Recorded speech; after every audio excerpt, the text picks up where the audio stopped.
এক সকালে জঙ্গলে বানর গাছে বসে কলা খাচ্ছিল। ঠিক তখনই মুরগি দৌড়ে এলো।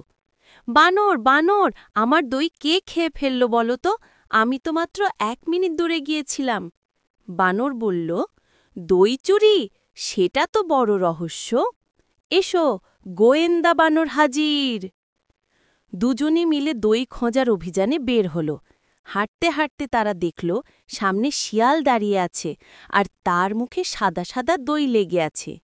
মুরগি চিৎকার করে বলল, হ্যাঁ, তোমার মুখে দই কেন? শিয়াল তাড়াতাড়ি বলল, না না, এটা দুধ, আমি দুধে মুখ ধুয়েছি। বানর সন্দেহ করে বলল, তাহলে তোমার লেজে দই লাগলো কিভাবে? শিয়াল আর লুকাতে পারল না, লজ্জা পেয়ে বলল, ঠিক আছে, আমি দইটা খেয়েছি। দইটা এত মজার ছিল যে আর আটকাতে পারিনি। মুরগি ভান করে রাগ দেখালো, তাহলে চল, এবার তুমি আমাদের দুজনকে দই খাওয়াবে।